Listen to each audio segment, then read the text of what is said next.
It was a crisp morning in Dallas, Texas, and the luxurious downtown shopping district was already alive with activity. Inside Regal Wardrobe, a high-end clothing boutique known for its exclusive clientele and steep price tags, employees bustled to prepare for the day. Among them was Marissa, the lead saleswoman, who prided herself on her keen eye for detail and her ability to spot customers who, in her words, fit the brand. Marissa stood near the front counter, carefully inspecting a display of silk scarves when the bell above the entrance chimed. She looked up, ready to greet the latest arrival, but her warm smile froze. Brian Thompson, a tall, middle-aged man wearing a simple polo shirt, jeans, and, most notably, a bright red MAGA hat, had stepped inside. For a brief moment, the atmosphere shifted. Marissa's sharp gaze scanned him from head to toe, her expression unreadable. A few other customers glanced in his direction, their reactions ranging from indifference to mild curiosity. Brian didn't seem to notice, or maybe he didn't care. He walked toward a rack of tailored suits with the ease of someone who belonged. Marissa turned to her coworker, Anna, and muttered under her breath, "You've got to be kidding me. Does he think this is the kind of store that'll tolerate that kind of statement?"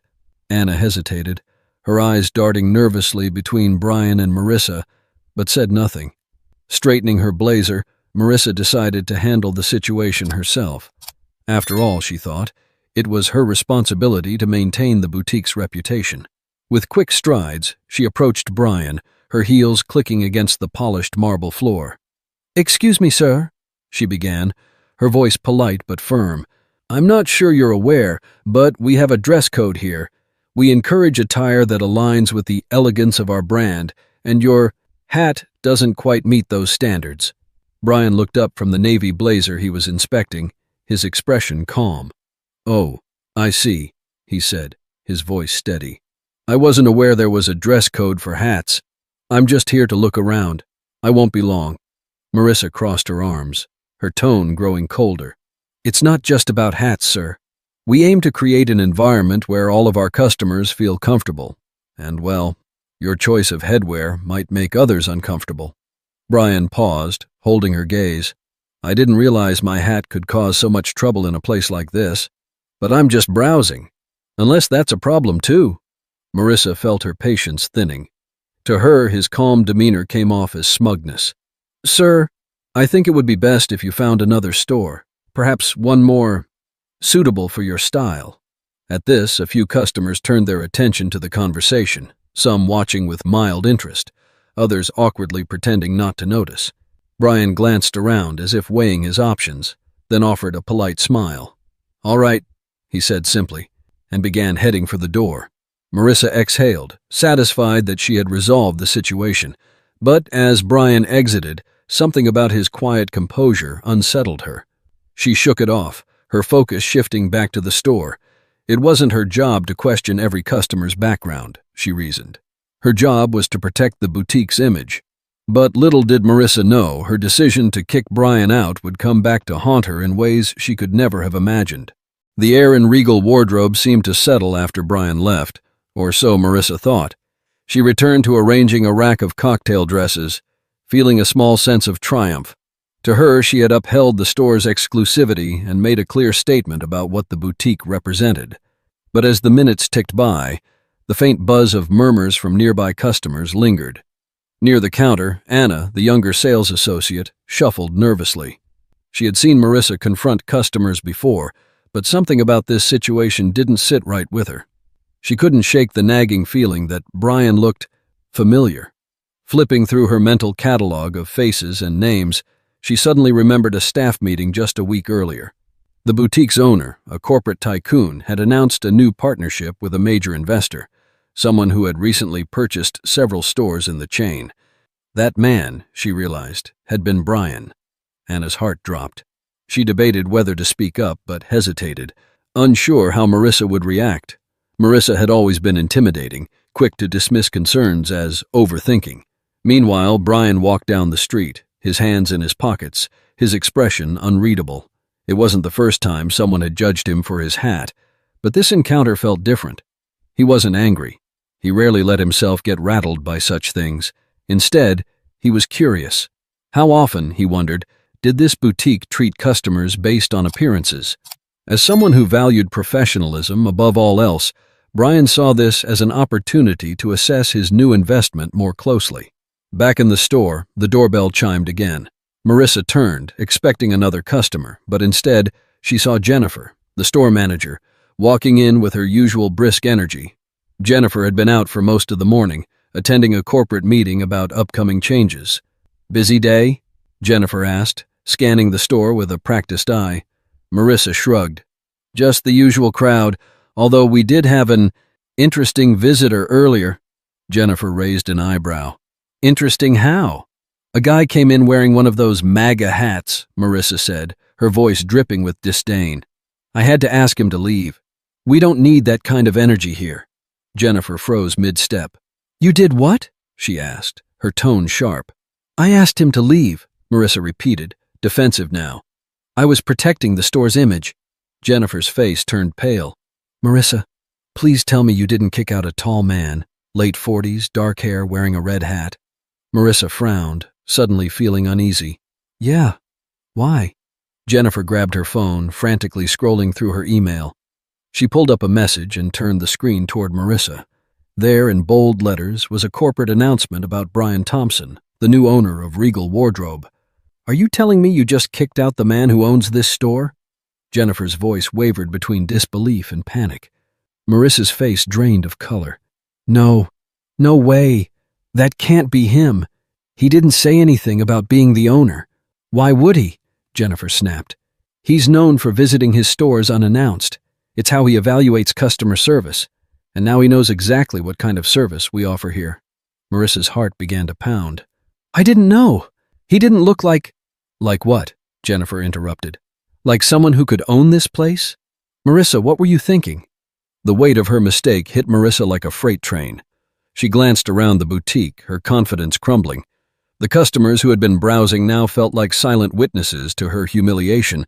Even Anna, who had overheard the entire conversation, avoided her gaze. I didn't mean," Marissa stammered, but Jennifer cut her off. "It doesn't matter what you meant. What matters is how he felt when he walked out that door." Jennifer ran a hand through her hair, visibly stressed. "If we're lucky, he'll let this slide. But don't hold your breath." Marissa swallowed hard, her mind racing. She had always prided herself on her instincts, her ability to handle any situation. But now she realized her quick judgments might cost her more than just her pride. The afternoon in Regal Wardrobe dragged on with a strange tension lingering in the air. Customers browsed aimlessly, the usual hum of conversation subdued. Marissa kept glancing at the door, a nervous knot forming in her stomach. She replayed the interaction in her mind, each moment sharper and more regrettable than the last. Anna hovered near the accessories section, her fingers nervously adjusting a row of leather wallets. She couldn't take it anymore. Gathering her courage, she approached Jennifer, who was seated at the desk in the back office, typing furiously on her laptop. "Jennifer," Anna said softly, peeking around the corner, "do you think he's going to come back?" Jennifer sighed heavily and leaned back in her chair. "Honestly, I don't know. Brian's not the type to make a scene, but he's also not someone who forgets things like this. If I were you, and especially Marissa, I'd prepare for anything." Anna nodded, her nerves heightened by Jennifer's response. She glanced toward the front of the store, where Marissa was stiffly folding scarves, as if trying to distract herself. Suddenly, the bell above the door chimed again. This time, the sound echoed like a warning bell. Every employee turned to look. Brian walked back into the store, the same calm expression on his face, his red MAGA hat still perched firmly on his head. Marissa froze. She could feel the blood drain from her face as Brian strode confidently past the racks of designer clothing. Jennifer stepped out from the back office, her professional smile masking the anxiety bubbling beneath the surface. "Mr. Thompson," Jennifer greeted him, extending her hand. "It's so good to see you again. Welcome back." Marissa's heart dropped into her stomach. "Mr. Thompson?" The realization hit her like a tidal wave. She had not just made a mistake. She had made a catastrophic one. Brian shook Jennifer's hand warmly, his demeanor as composed as ever. "Thank you, Jennifer," he said. "I thought I'd drop by again. It seems I missed a lot earlier." Jennifer smiled nervously, unsure how to interpret his tone. Well, we're glad you're here. Please, let me know if there's anything I can assist you with. Brian's gaze shifted, landing squarely on Marissa. She felt like a deer caught in headlights. For a moment, she thought about running to the back office, but her legs wouldn't move. You must be Marissa, Brian said, his voice calm but with an undertone that sent chills through her. I believe we spoke earlier. Marissa swallowed hard, her voice barely above a whisper. Yes, sir, we did. Brian nodded slowly, his expression unreadable. Good. I think it's time we have a conversation. The entire store fell silent. Even the customers sensed that something significant was happening. Jennifer stepped forward, but Brian held up a hand to stop her. It's all right, Jennifer. I'd like to handle this myself. Marissa felt her knees go weak as Brian gestured toward a seating area near the fitting rooms. Shall we? He asked, his tone polite but firm. She followed him reluctantly, her mind racing with excuses, apologies, anything that might soften the blow. But deep down, she knew there was no easy way out of this. The plush chairs near the fitting rooms provided a stark contrast to the weighty silence hanging in the air. Marissa perched on the edge of her seat, her hands gripping her knees as if holding herself together. Across from her, Brian sat with an ease that only heightened her anxiety. He removed his hat and set it gently on the glass table between them, his expression calm, yet commanding. So, Marissa, Brian began, his voice steady but deliberate. Why don't you tell me what happened earlier? Marissa opened her mouth, but no words came out. The confidence she'd prided herself on earlier was now nowhere to be found. She stammered, I didn't know. I didn't realize who you were. Brian raised a hand, stopping her mid-sentence. Let's forget for a moment that I'm the owner of this store, he said. Let's talk about me as a customer. What was it about me that made you decide I didn't belong here? Marissa blinked, the question hitting harder than she expected. It wasn't personal, she said, her voice trembling. I thought the hat might offend other customers. Brian leaned back in his chair, studying her. And did anyone actually complain? Or was that your assumption? She hesitated, her face flushing with embarrassment. It was my assumption, she admitted quietly. Brian nodded, letting the silence linger for a moment before speaking again. You see, Marissa, I visit my stores unannounced because I want to see how customers are treated, regardless of what they're wearing or who they are. Today I learned something important about how this store operates. Marissa felt the sting of his words but said nothing. Her mind raced with ways to fix the damage, but Brian wasn't finished. Here's the thing, he continued. This isn't just about me or my hat. It's about how quick you were to judge. You made a decision about who I was without knowing anything about me. And while I appreciate your concern for the store's image, professionalism means treating every customer with respect, even if they don't look like your typical shopper. Marissa's throat tightened, but she managed a small nod. You're right, she whispered. I made a mistake. Brian leaned forward, his tone softening slightly. Mistakes happen, Marissa. What matters is how you handle them moving forward. This store represents more than just high-end fashion. It's about inclusivity, professionalism, and treating people with dignity. If we lose sight of that, we lose everything. Jennifer, who had been standing nearby, stepped forward cautiously. Mr. Thompson, I want to assure you this isn't representative of how we usually operate. Marissa has been one of our top salespeople for years. I'm sure she'll learn from this. Brian glanced at Jennifer, then back at Marissa. I'm not here to ruin anyone's career, he said, but I do believe in accountability. Marissa braced herself, expecting the worst. Instead, Brian stood and addressed the entire staff, who had quietly gathered nearby. Let's make this a learning moment for everyone, he said. Starting next week, we'll be implementing mandatory customer service training for the entire team. It's not about pointing fingers. It's about making sure every person who walks through that door feels valued. Marissa exhaled, relief washing over her like a tidal wave. She wasn't being fired, but the weight of her actions, and the responsibility to do better, remained heavy on her shoulders. Brian picked up his hat and placed it back on his head. I'll be keeping a closer eye on this store, he said, his tone firm but not unkind. And Marissa, I'll expect you to lead by example during the training. I believe in second chances. Don't make me regret giving you one. As Brian walked out, the tension in the store slowly dissolved, replaced by a quiet determination among the staff. Marissa stayed seated for a moment, reflecting on what had just happened. She knew this was her opportunity to change, not just for her job, but for herself. The days following Brian's visit were some of the most humbling of Marissa's career. The boutique was quieter than usual, not because of a lack of customers, but because the staff, especially Marissa, had a lot to reflect on. The new customer service training was set to begin that week, and the tension among employees was palpable. Marissa, however, took the time to reevaluate everything she thought she knew about her job. She had always believed that maintaining the store's elite reputation meant gatekeeping the kind of customers who walked through the door. But Brian's words echoed in her mind. If we lose sight of inclusivity and professionalism, we lose everything. On the first day of training, the entire team gathered in the back office, where a corporate trainer greeted them with enthusiasm. The session wasn't just about basic customer service. It was a deep dive into empathy, unconscious bias, and the importance of treating every customer as if they were the most important person in the room.